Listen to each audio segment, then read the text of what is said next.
இறை நம்பிக்கை எதிரானவர்கள் கிடையாது. இந்த சாமி நல்லது, அந்த சாமி கெட்டது, இந்த சாமி கோயில் இடிக்கணும், அந்த சாமி கோயில் இடிக்கணும்னு அலையக்கூடியவர்கள் அல்ல நாங்கள். அது போன்ற வெறியர்கள் அல்ல நாங்கள். எல்லாரையும் அரவணைக்கக்கூடியவங்க தான். அந்த வகையில் தமிழர்களினுடைய வழிபாட்டு முறையாக இருக்கக்கூடிய இயற்கை வழிபாடு முறை, இந்த இயற்கை வழிபாடு முறை தான் அம்மனும் ஐயனாரும் எல்லாம் கருப்பசாமியிலிருந்து இது எல்லாமே அந்த வழிபாட்டு முறை தான். அந்த அடிப்படையில் தான் இங்கே நாங்கள் ஆடு நேர்ந்து விட்டு பாஜக விரட்டி அடிக்கப்பட வேண்டும் என்கின்ற அந்த வேண்டுதலை முன் வச்சிருக்கிறோம். அதாவது என்னன்னாங்க, நாங்கள் நாத்திகர் தான். ஆனால் யாருடைய நம்பிக்கைக்கு எதிரானவர்கள் நாங்கள் கிடையாது. நாங்கள் யாரோட நம்பிக்கைக்கு எதிரானவங்க கிடையாது. அதே மாதிரி ஒரு சாமியை வைத்துக்கொண்டு அந்த சாமி தான் உயர்ந்த சாமின்னு அடுத்தவங்களுடைய வழிபாட்டு தளத்தை இடிக்கக்கூடிய கொடூரமானவர்கள் நாங்கள் கிடையாது. மதவெறியர்கள் நாங்கள் கிடையாது. இந்த தமிழ்நாட்டை ஆபத்தில் தள்ளுகின்ற பாஜகவுக்கு எதிராக எதையெல்லாம் செய்யணுமோ அதை செய்ய நாங்கள் தயாராகிறோம். தமிழ்நாடு முழுக்க பாஜகவுக்கு எதிர்ப்பான பிரச்சாரம், குறிப்பாக அண்ணாமலை, தமிழிசை, எல் முருகன் போன்ற தமிழ்நாட்டை காட்டி கொடுத்தவர்கள், தமிழ்நாட்டினுடைய துரோகிகள், தமிழினத்தின் துரோகிகளாக இருக்கக்கூடிய அண்ணாமலைக்கும் தமிழிசைக்கும் எல் முருகன் இவர்களுக்கு எதிராக கடுமையான பிரச்சாரத்தை நாங்கள் மேற்கொள்வோம்.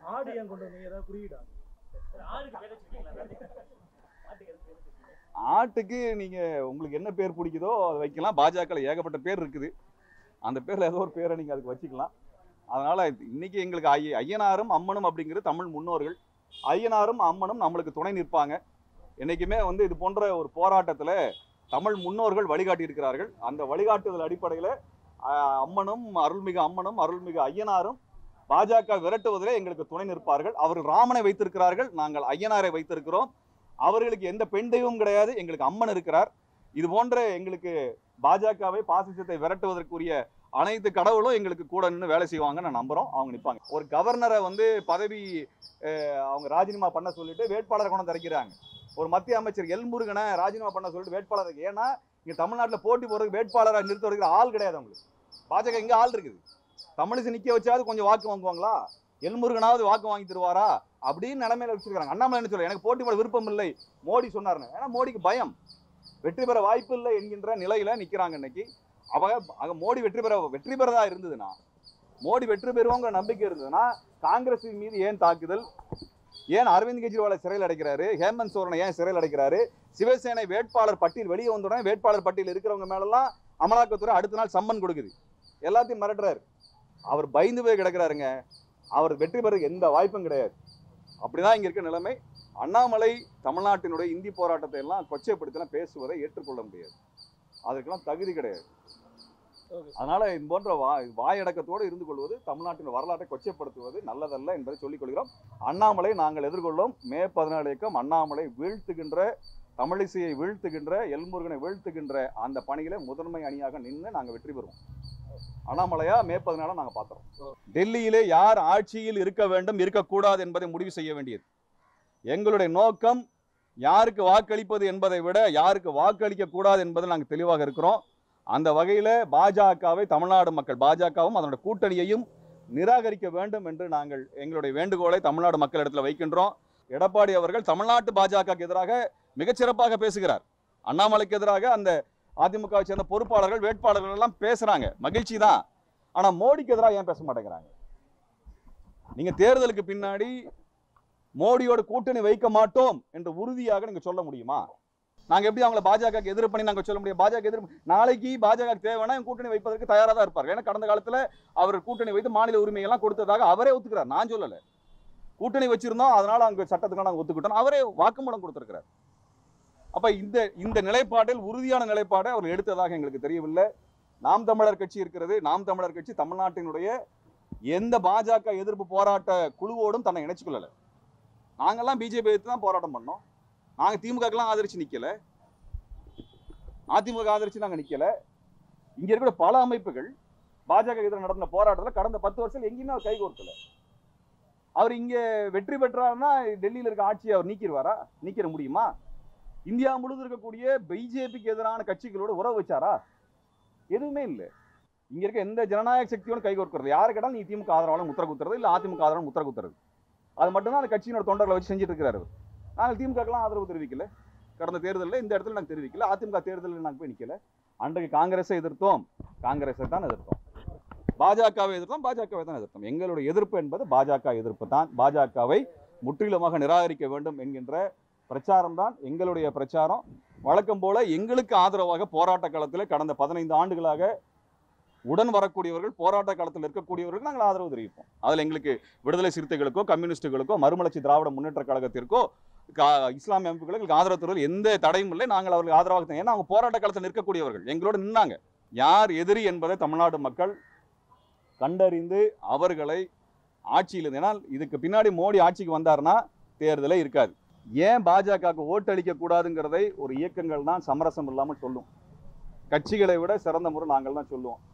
அந்த அடிப்படையில் தான் நாங்கள் பாஜக எதிர்ப்பு பிரச்சாரத்தை முன்வைக்கிறோம். பாஜக எதிர்ப்பு பிரச்சாரத்தில் இந்த கட்சிகள் எல்லாம், நாம் தமிழரும் அதிமுகவும் எங்களோட சேர்ந்துலாம் நிற்கலை.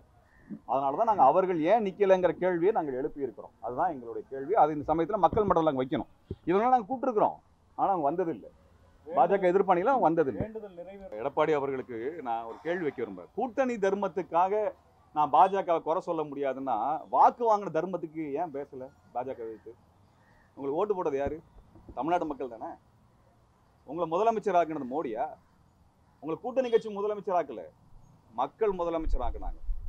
அந்த மக்களுக்கு மக்கள் உங்களுக்கு போட்ட வாக்கு தான் நீங்க தர்மமா பார்க்கணுமே ஒழிய, அந்த தர்மத்துக்கு தான் நேர்மையா இருக்கணுமே ஒழிய, கூட்டணி தர்மத்துக்கு நேர்மையா இருக்கிறீங்கன்னா அது நேர்மையான பதிலா நான் பார்க்கல. அதிமுக பாஜக கழட்டி விட்டதுக்கு மகிழ்ச்சி தான். ஆனா இதுக்கப்புறம் நாங்க மோடி ஆட்சி வருவதற்கு துணை செய்ய மாட்டோம் அப்படின்னு அவர் வாக்குறுதி கொடுக்குறாரா? மோடி ஜெயிக்க போறது இல்லை. அவங்க 200 வாக்குகள் 200 சீட்டு பெறுவதற்கான எந்த வாய்ப்பும் கிடையாது. நான் பல இடங்களில் சொல்லிட்டேன். பீகார்ல கூட்டணியில இருந்தப்ப அவங்க வெற்றி பெற்றதும், மகாராஷ்டிராவில் வெற்றி பெற்ற 88 தொகுதியில் 80 தொகுதி வெற்றி பெற்றாங்க. அகாலிதள்லையும் நீங்க ராம்விலாஸ் பாஸ்வானோட கட்சியும் சேர்த்து எடுத்துக்கிட்டீங்கன்னா கிட்டத்தட்ட 50 தொகுதிகளை வெற்றி பெற்றாங்க. இன்னைக்கு அந்த கூட்டணிகள் எல்லாம் கிடையாது பாஜகவுக்கு. அந்த கூட்டணியால் கிடைச்ச ஒரு 40 சீட்டு கிடைக்காது. இவங்க 305 தான் ஜெயிச்சிருந்தாங்க. அது 40 சீட்டு போச்சுன்னா 260 தான். கர்நாடகாவில் வெற்றி பெறதுக்கு வாய்ப்பு இல்லை, மேற்கு வங்கத்தில் வெற்றி பெறதுக்கு வாய்ப்பு இல்லை, மணிப்பூர் உள்ளிட்ட காரணத்தினால வடகிழக்கு மாகாணங்கள் வெற்றி பெறதுக்கு வாய்ப்பு இல்லை. இப்படி நிலைமையில இன்னும் 40 சீட்டு வராது. உங்களுக்கு 220 சீட்டு அதிகபட்சமாக அவங்க கணக்குப்படி பார்த்தீங்கன்னா, அவங்க வாக்கு விகிதப்படி பார்த்தீங்கன்னா, உத்தரப்பிரதேச எல்லா தொகுதியும் அவங்க நினைக்கிற மாதிரி வென்றாலும் கூட 220 தொகுதி தான் வெற்றி பெறுவாங்க. இங்க தமிழ்நாட்டில் மதக்கலவரத்தை கொண்டு வர வேலையை செய்கிறாங்க. இந்துத்துவத்தை ஒருபொழுது நாங்கள் அனுமதிக்க போறதில்ல. நாங்கள் இன்னைக்கு ஐயனாருக்கும் அம்மனுக்கும் ஆடு நேர்ந்து விட்டு பொங்கல் இட்டு படையலிட்டு, ஏன்னா ஐயனாரும் அம்மனும் வந்து தமிழர்களுடைய முன்னோர் வழிபாட்டு முறையை சேர்ந்தவங்க. அவங்க வந்து பிரம்மாவில இருந்து தோன்றியவரெல்லாம் கிடையாது. அவர்கள் தமிழர்கள், தமிழ் இனத்திற்காக தங்கள் இன்னுயிரை கொடுத்த வீரர்களாக இருந்திருக்கிறார்கள். இயற்கையின் வழியாக இந்த உலகத்தை படைத்த நம்பிக்கை தான் தமிழன் நம்பிக்கை. பிரம்மாவிலிருந்து வந்ததாலாம் தமிழன் சொல்லலை, இயற்கையிலிருந்து வந்ததுதான் இந்த உலகம் என்று சொன்னவன் தமிழன். அந்த இயற்கை வழிபாட்டு முறை தான் தமிழருடைய வழிபாட்டு முறை. இன்னைக்கு ஐயனார் படத்தையும் அம்மன் படத்தையும் வந்து பாஜக பயன்படுத்துறது மிக மிக தவறு. உனக்கு சாமி வேற, உனக்கு ராமன்னா எங்களுக்கு ஐயனார். நீ ராமன் மட்டும் தான் கும்பிடுவே ஒழிய சீதையை என்னைக்கு கும்பிட மாட்ட. சீதை ராமனோட கஷ்டப்பட்டுச்சு. ஆனால் எங்களுக்கு அம்மன் வழிபாடுங்கிற தாய் வழிபாடு இருக்கு. அப்ப இப்படியான தமிழர் வழிபாட்டு முறைகள் என்பது மத ரீதியாக பிரிவினை செய்யக்கூடிய இடம் அல்ல, எல்லாரையும் அரவணைக்கக்கூடிய இடம். எங்களுக்கு எந்த இறை நம்பிக்கை எதிரானவர்கள் கிடையாது. இந்த சாமி நல்லது, அந்த சாமி கெட்டது, இந்த சாமி கோயில் இடிக்கணும், அந்த சாமி கோயில் இடிக்கணும்னு அலையக்கூடியவர்கள் அல்ல நாங்கள். அது போன்ற வெறியர்கள் அல்ல நாங்கள். எல்லாரையும் அரவணைக்கக்கூடியவங்க தான். அந்த வகையில் தமிழர்களினுடைய வழிபாட்டு முறையாக இருக்கக்கூடிய இயற்கை வழிபாடு முறை, இந்த இயற்கை வழிபாடு முறை தான் அம்மனும் ஐயனாரும் எல்லாம், கருப்பசாமியிலிருந்து இது எல்லாமே அந்த வழிபாட்டு முறை தான். அந்த அடிப்படையில் தான் இங்கே நாங்கள் ஆடு நேர்ந்து விட்டு பாஜக விரட்டி அடிக்கப்பட வேண்டும் என்கின்ற அந்த வேண்டுதலை முன் வச்சிருக்கிறோம். தமிழ் தேசிய கூட்டணியின் சார்பாக வீழட்டும் பாஜக, வெல்லட்டும் தமிழ்நாடு அப்படிங்கிற முழக்கத்தின் அடிப்படையில் தமிழ்நாடு முழுவதும் பாரதிய ஜனதா கட்சியை தேர்தலில் தோற்கடிப்பதற்காகவும் தமிழக மக்களிடத்தில் பாரதிய ஜனதா கட்சியினுடைய இந்த 10 ஆண்டு கால வேதனை ஆட்சியை அம்பலப்படுத்துகின்ற விதமாகவும் ஒரு பரப்புரையை நாங்கள் மேற்கொள்ள இருக்கின்றோம். தமிழ் தேசிய கூட்டணியில பல அமைப்புகள் இருக்கின்றன. பல தமிழ் தேசிய அமைப்புகள், முற்போக்கு அமைப்புகள், பெரியாரிய அமைப்புகள், மார்க்சிய அமைப்புகள், அம்பேத்கரி அமைப்புகள் எல்லாரும் இருக்கிறோம். தமிழ்நாட்டினுடைய நலனை முன்வைத்து கடந்த காலங்களில் பல்வேறு போராட்டங்களை, நிகழ்ச்சிகளை நடத்தி வந்த அமைப்புகளினுடைய கூட்டணி தான் இது. அப்ப தமிழ்நாட்டினுடைய வளத்திற்கு, தமிழ்நாட்டினுடைய வளர்ச்சிக்கு பாஜக முட்டுக்கட்டையாக இருந்திருக்குது.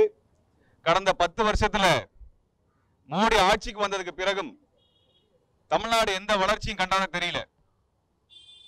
இந்திய வரலாறுலேயே மோடி மட்டும்தான் தமிழ்நாட்டை வஞ்சித்த மிக மோசமான பிரதமர் என்பதை நாம் பார்த்திருக்கின்றோம். இங்கே தமிழ்நாட்டினுடைய நெருக்கடிகள் சென்னை வெள்ளத்தில் ஆரம்பித்து கஜா புயல், நிவர் புயல், ஒக்கி புயல் என்று இப்ப நடந்த பேரழிவு வரைக்குமே பாரதிய ஜனதா கட்சி எந்த விதமான நிவாரணத்தையும் கொடுக்கல.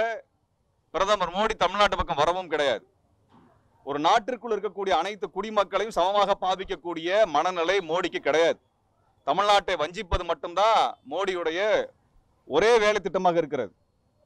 தமிழ் மொழியை விட சமஸ்கிருதத்துக்கு அதிகமாக நிதி ஒதுக்குவது, தமிழை பின்னுக்கு தள்ளி இந்தியை திணிப்பது, தமிழ்நாட்டினுடைய மாநில உரிமைகளை எல்லாம் நசுக்குவது. ஒரு கவர்னரை கொண்டு வந்து உட்கார வைத்துக் கொண்டு தமிழ்நாட்டினுடைய சட்டம் நிறைவேற்றுகின்ற உரிமைகளை எல்லாம் அவர்கள் தடுத்து வைத்திருக்கிறார்கள். நீதிமன்றம், உச்ச நீதிமன்றமே நேற்று சொல்லி இருக்குது, கவர்னர் குறித்து தொடர்ச்சியா இந்த மாதிரியான வழக்குகள் வந்து கொண்டே இருக்கிறதுன்னு. இப்ப இவ்வளவு மோசமாக தமிழ்நாட்டினுடைய மாநில உரிமை எல்லாம் ரத்து செய்யக்கூடிய ஒரு நிலை.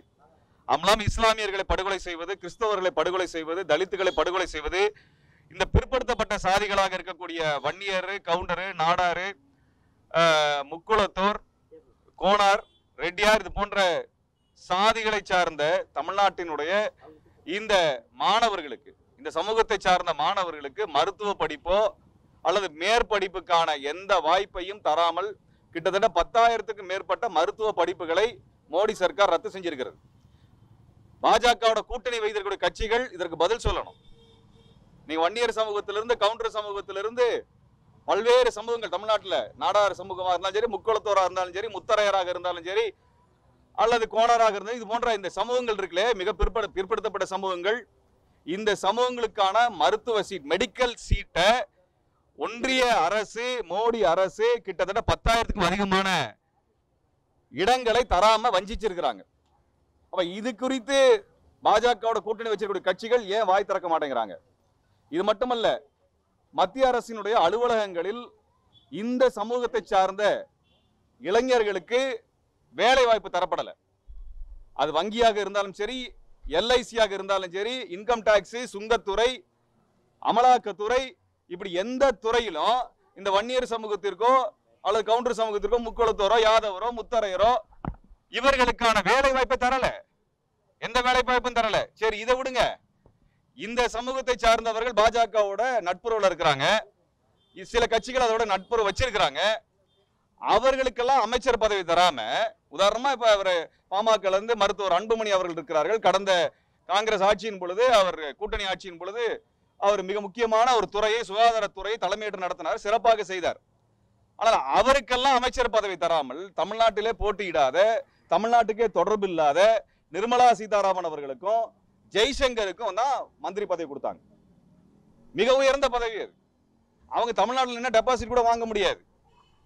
ஆனா இங்க மருத்துவர் அன்புமணி ராமதாஸுக்கு கொடுக்காத இந்த அமைச்சர் பதவி, அல்லது அண்ணன் ஜான் பாண்டியன் போன்றவர்களுக்கு, பட்டியல் சமூகத்தை சார்ந்த அவர்களுக்கு தராத அமைச்சர் பதவி, உயர் சமூகத்தை சார்ந்த சாதிகளை சார்ந்த ஜெய்சங்கருக்கோ நிர்மலா சீதாராமனுக்கோ எந்த தங்கு தடையும் இல்லாமல், அவங்க எதுவும் பிஜேபிக்கும் செய்யல, தமிழ்நாட்டுக்கும் செய்யல, ஆனா அவங்களுக்கு தான் அந்த அமைச்சர் பதவி தர்றாங்க. அப்படின்னா இந்த சமூகங்களை சார்ந்த இளைஞர்கள், வாக்காளர்கள் இதெல்லாம் யோசிச்சு பார்க்கணும். இன்னைக்கு பாஜகவோட கூட்டணி வைத்திருக்கக்கூடிய இந்த கட்சிகளை நீங்கள் புரிந்து கொள்ள வேண்டும்.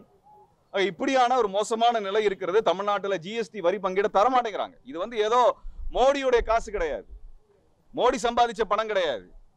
நாமெல்லாம் உழைச்சி கொடுத்த பணம். உத்தரப்பிரதேசக்காரர் கொடுக்கறதை விட 4 மடங்கு ஜிஎஸ்டியே தமிழ்நாட்டுக்காரன் கொடுக்குறான். ஆனால் தமிழ்நாட்டிற்கு எந்த நிதி பங்கீடும் தர மறுக்கிறாங்க. மோடியினுடைய திட்டம், மோடி உதவி செய்தார் அப்படின்னு பிஜேபி சொன்னாங்கன்னா நம்பாதீங்க. மோடிக்கு தனியா காசு இல்லை, அவங்க அப்பா சேர்த்து வச்ச காசு இல்லை, அவர் சொந்தமா உழைச்சி சேர்த்து வச்ச காசுல இருந்து யாருக்கும் தரல. தமிழ்நாட்டுக்காரன் கொடுத்த வரி பணத்துல தான் அவர் இங்க திட்டங்களை நடைமுறைப்படுத்துறார். ஆக ஒன்றிய அரசின் திட்டம், மோடி அரசின் திட்டம் அப்படிலாம் சொன்னாங்கன்னா மோடி அரசு எங்க இருந்து காசு வந்தது? எலக்ட்ரல் பாண்டுன்னு சொல்லக்கூடிய இந்த தேர்தல் பத்திரத்தில் வாங்கின காசையா கொடுத்தாரு? தேர்தல் பணத்தில் வாங்கின அந்த 10,000 கோடி ரூபாய் என்ன பணத்தை, என்ன செலவினத்தை தமிழ்நாட்டுக்கு செய்தாரு? எதையும் செய்யல.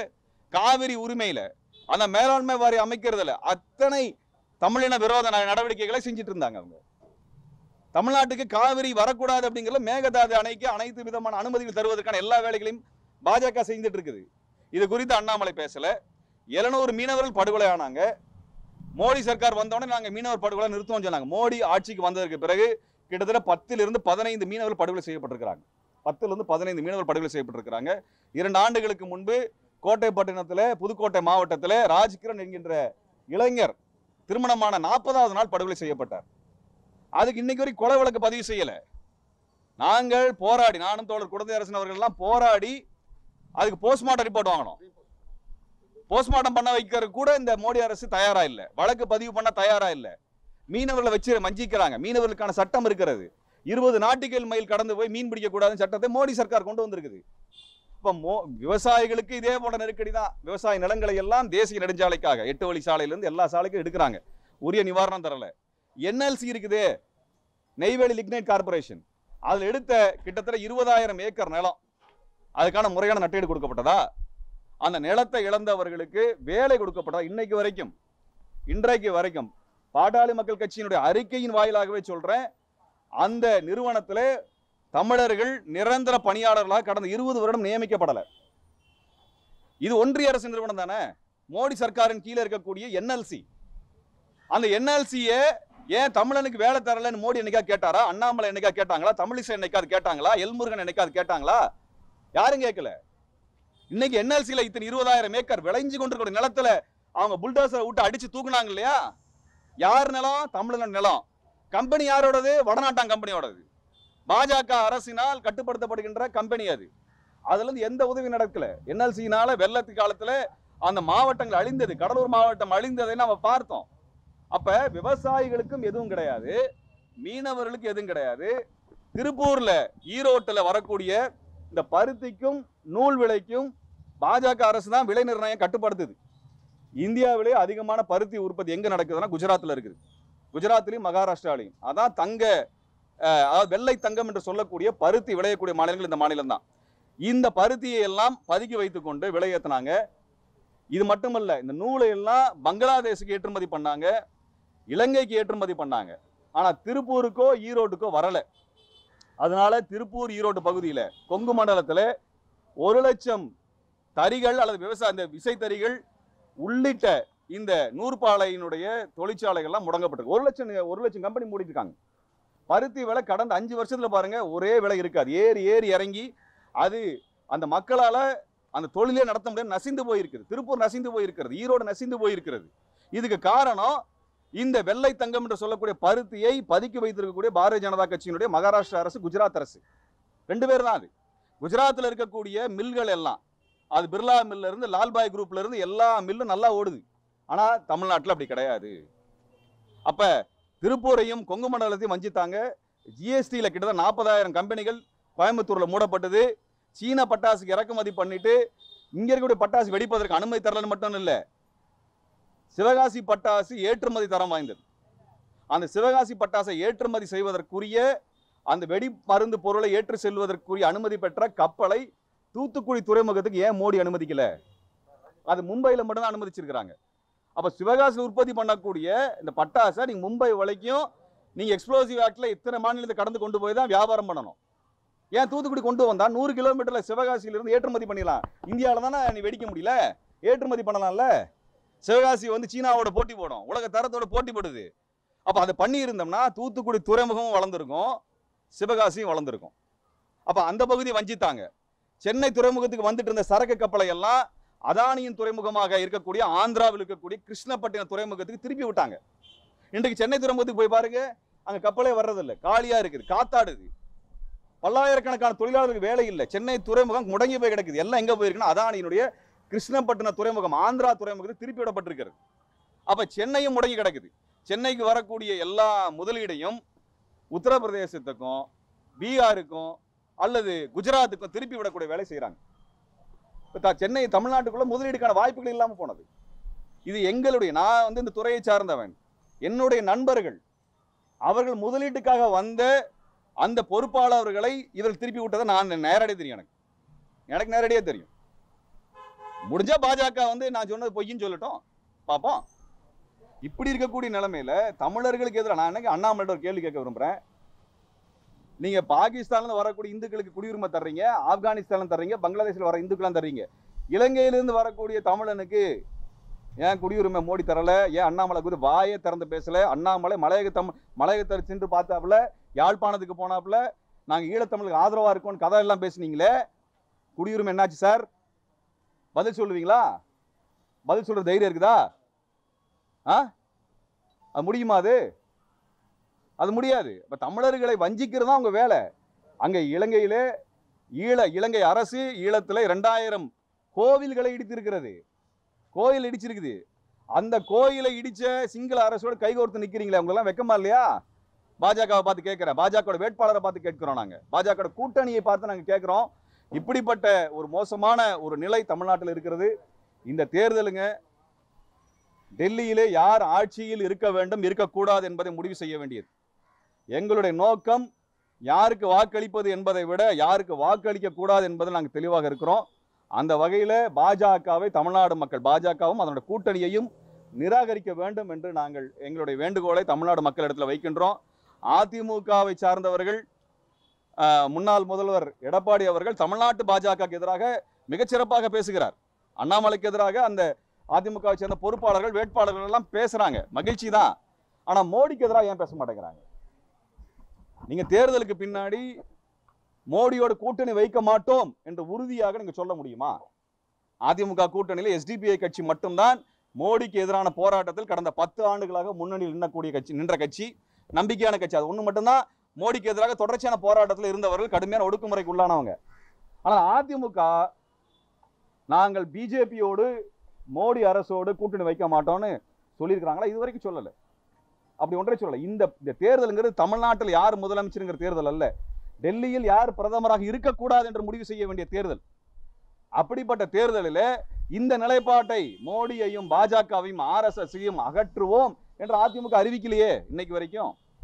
நாங்க எப்படி அவங்களை பாஜக எதிர்ப்பு பண்ணி நாங்க சொல்ல முடியும்? பாஜக எதிர்ப்பு நாளைக்கு பாஜக தேவைன்னா கூட்டணி வைப்பதற்கு தயாராக தான் இருப்பார்கள். ஏன்னா கடந்த காலத்துல அவர் கூட்டணி வைத்து மாநில உரிமையெல்லாம் கொடுத்ததாக அவரே ஒத்துக்கிறார். நான் சொல்லல, கூட்டணி வச்சிருந்தோம் அதனால அங்க சட்டத்துக்கு நாங்க ஒத்துக்கிட்டோம், அவரே வாக்குமூலம் கொடுத்திருக்கிறார். அப்ப இந்த நிலைப்பாட்டில் உறுதியான நிலைப்பாடை அவர் எடுத்ததாக எங்களுக்கு தெரியவில்லை. நாம் தமிழர் கட்சி இருக்கிறது. நாம் தமிழர் கட்சி தமிழ்நாட்டினுடைய எந்த பாஜக எதிர்ப்பு போராட்ட குழுவோடும் தன்னை இணைச்சு கொள்ளல. நாங்கெல்லாம் பிஜேபி எதிர்த்து தான் போராட்டம் பண்ணோம். நாங்க திமுகலாம் ஆதரிச்சு நிக்கல, அதிமுக ஆதரிச்சு நாங்க நிக்கல. இங்க இருக்கிற பல அமைப்புகள் பாஜக எதிராக நடந்த போராட்டத்தில் கடந்த 10 வருஷம் எங்கேயுமே அவர் கைகோர்க்கல. அவர் இங்க வெற்றி பெற்றாருன்னா டெல்லியில் இருக்க ஆட்சியை அவர் நீக்கிடுவாரா? நீக்கிட முடியுமா? இந்தியா முழுவதும் இருக்கக்கூடிய பிஜேபிக்கு எதிரான கட்சிகளோட உறவு வச்சாரா? எதுவுமே இல்லை. அப்ப எந்த விதமான இலக்கே இல்லாம இங்க வாக்குகளை பிரிச்சு அந்த உதவி மட்டும்தான் அவர் செய்கிறார். இங்க இருக்க எந்த ஜனநாயக சக்தியோட கைகோர்க்கிறது, யாரு கேட்டாலும் நீ திமுக ஆதரவாளர் முத்திர குத்துறது, இல்ல அதிமுக ஆதரவு முத்திர குத்துறது, அது மட்டும்தான் அந்த கட்சியினோட தொண்டர்களை வச்சு செஞ்சுட்டு இருக்கிறாரு.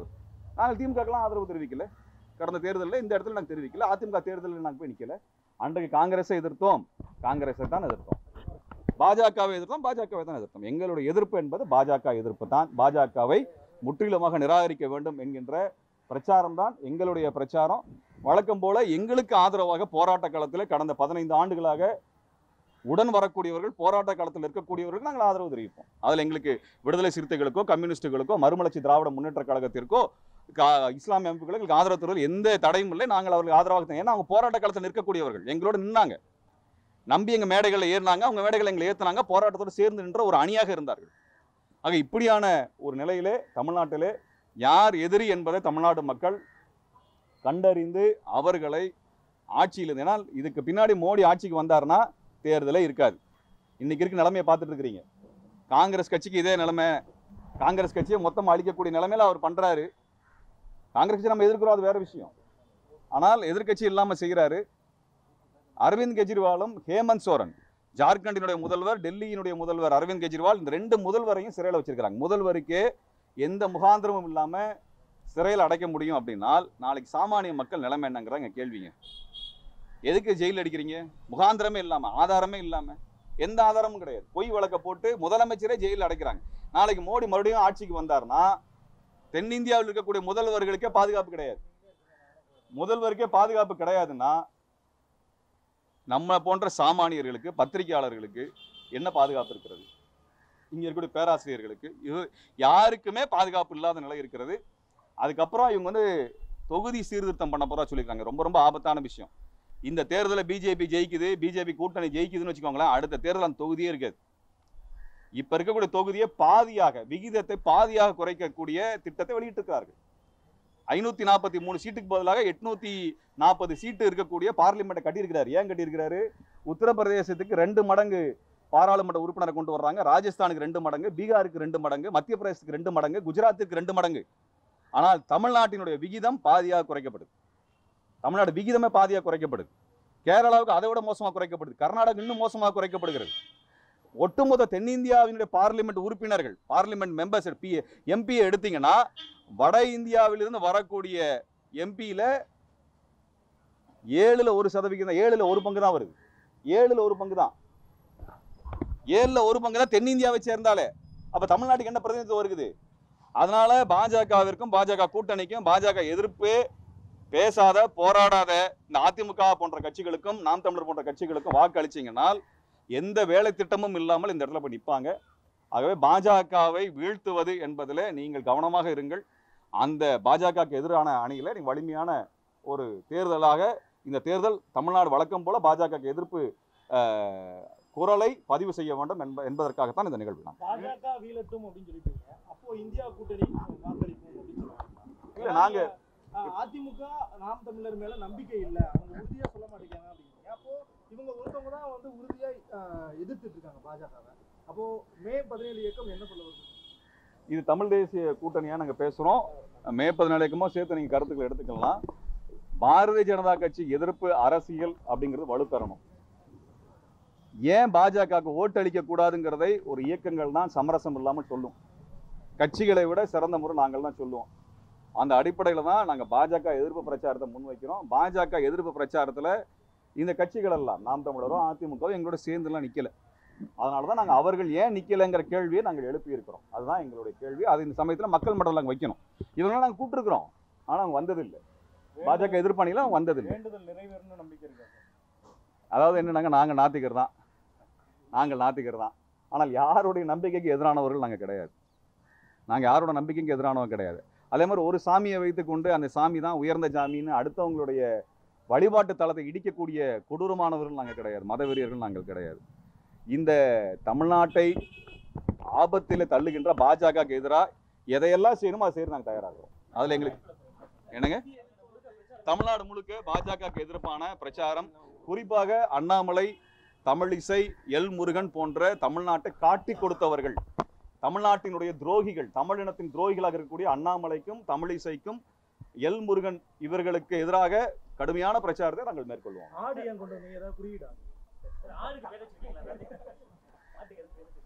ஆட்டுக்கு நீங்க உங்களுக்கு என்ன பேர் பிடிக்குதோ அதை வைக்கலாம். பாஜக ஏகப்பட்ட பேர் இருக்குது. அந்த பேர்ல ஏதோ ஒரு பேரை நீங்க அதுக்கு வச்சுக்கலாம். அதனால இன்னைக்கு எங்களுக்கு ஐயனாரும் அம்மனும் அப்படிங்கிறது தமிழ் முன்னோர்கள். ஐயனாரும் அம்மனும் நம்மளுக்கு துணை நிற்பாங்க. என்னைக்குமே இது போன்ற ஒரு போராட்டத்துல தமிழ் முன்னோர்கள் வழிகாட்டி இருக்கிறார்கள். அந்த வழிகாட்டுதல் அடிப்படையில் அம்மனும் அருள்மிகு ஐயனாரும் பாஜக விரட்டுவதிலே எங்களுக்கு துணை நிற்பார்கள். அவர்கள் ராமனை வைத்திருக்கிறார்கள், நாங்கள் ஐயனாரை வைத்திருக்கிறோம். அவர்களுக்கு எந்த பெண் தெய்வமும் கிடையாது, எங்களுக்கு அம்மன் இருக்கிறார். இது போன்ற எங்களுக்கு பாஜகவை, பாசிசத்தை விரட்டுவதற்குரிய அனைத்து கடவுளும் எங்களுக்கு கூட நின்று வேலை செய்வாங்க. நான் நம்புறோம், அவங்க நிற்பாங்க.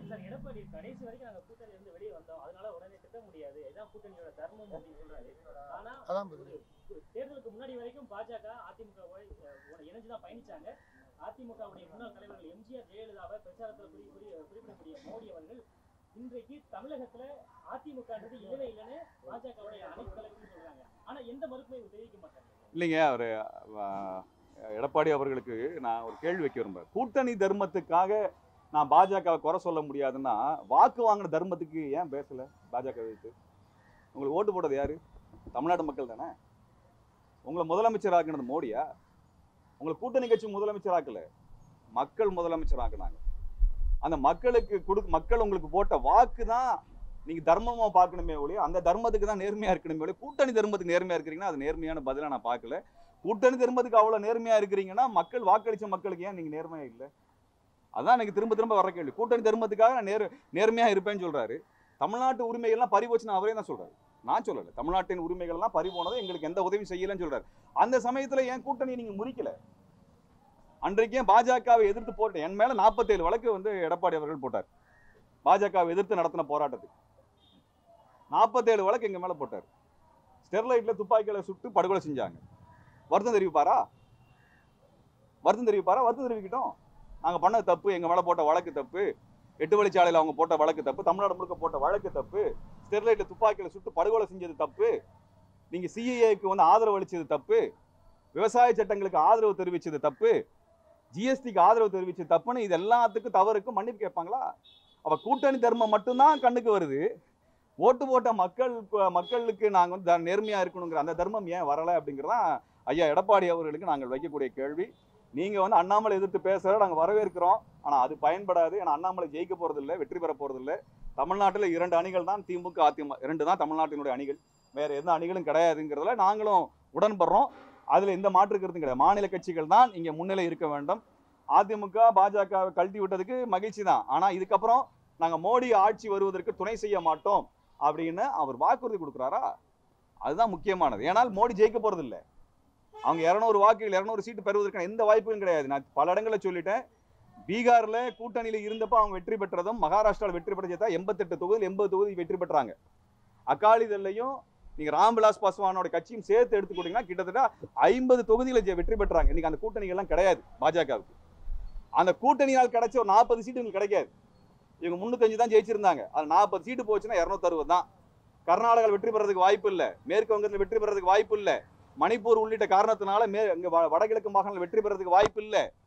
இப்படி நிலைமையில இன்னும் 40 சீட்டு வராது. உங்களுக்கு 220 சீட்டு அதிகபட்சமாக அவங்க கணக்குப்படி பார்த்தீங்கன்னா, அவங்க வாக்கு விகிதப்படி பார்த்தீங்கன்னா, உத்தரப்பிரதேச எல்லா தொகுதியும் அவங்க நினைக்கிற மாதிரி வென்றாலும் கூட 220 தொகுதி தான் வெற்றி பெறுவாங்க. அதனால தான் வெற்றி பெற முடியாதுங்கிறனால தான் ஒரு கவர்னரை வந்து பதவி அவங்க ராஜினாமா பண்ண சொல்லிட்டு வேட்பாளரை கொண்டு திறக்கிறாங்க. ஒரு மத்திய அமைச்சர் எல் முருகனை ராஜினாமா பண்ண சொல்லிட்டு வேட்பாளர், ஏன்னா இங்க தமிழ்நாட்டில் போட்டி போறதுக்கு வேட்பாளராக நிறுத்த வருகிற ஆள் கிடையாது அவங்களுக்கு. பாஜக இங்க ஆள் இருக்குது. தமிழிசை நிக்க வச்சாவது கொஞ்சம் வாக்கு வாங்குவாங்களா? எல் முருகனாவது வாக்கு வாங்கி தருவாரா அப்படின்னு நிலைமையில வச்சிருக்காங்க. அண்ணாமலை என்ன சொல்ல, எனக்கு போட்டி போட விருப்பம் இல்லை மோடி சொன்னாருன்னு. ஏன்னா மோடிக்கு பயம், வெற்றி பெற வாய்ப்பு இல்லை என்கின்ற நிலையில நிக்கிறாங்க இன்னைக்கு. அவங்க மோடி வெற்றி பெறதா இருந்ததுன்னா, மோடி வெற்றி பெறுவோங்கிற நம்பிக்கை இருந்ததுன்னா, காங்கிரஸ் மீது ஏன் தாக்குதல்? ஏன் அரவிந்த் கெஜ்ரிவாலை சிறையில் அடைக்கிறாரு? ஹேமந்த் சோரனை ஏன் சிறையில் அடைக்கிறாரு? சிவசேனை வேட்பாளர் பட்டியல் வெளியே வந்தோடனே வேட்பாளர் பட்டியல் இருக்கிறவங்க மேலெல்லாம் அமலாக்கத்துறை அடுத்த நாள் சம்மன் கொடுக்குது, எல்லாத்தையும் மிரட்டுறாரு. அவர் பயந்து போய் கிடக்கிறாருங்க. அவர் வெற்றி பெற எந்த வாய்ப்பும் கிடையாது. அப்படிதான் இங்க இருக்க நிலைமை. அண்ணாமலை தமிழ்நாட்டினுடைய இந்தி போராட்டத்தை எல்லாம் கொச்சைப்படுத்தலாம் பேசுவதை ஏற்றுக்கொள்ள முடியாது. அதற்கெல்லாம் தகுதி கிடையாது. அதனால இது போன்ற வாயடக்கத்தோடு இருந்து கொள்வது, தமிழ்நாட்டின் வரலாற்றை கொச்சைப்படுத்துவது நல்லதல்ல என்பதை சொல்லிக் கொள்கிறோம். அண்ணாமலை நாங்கள் எதிர்கொள்ளும். மே 14 இயக்கம் அண்ணாமலை வீழ்த்துகின்ற, தமிழிசையை வீழ்த்துகின்ற, எல்முருகனை வீழ்த்துகின்ற அந்த பணியில முதன்மை அணியாக நின்று நாங்கள் வெற்றி பெறுவோம். அண்ணாமலையா மே 14 நாங்கள் பார்த்துறோம்.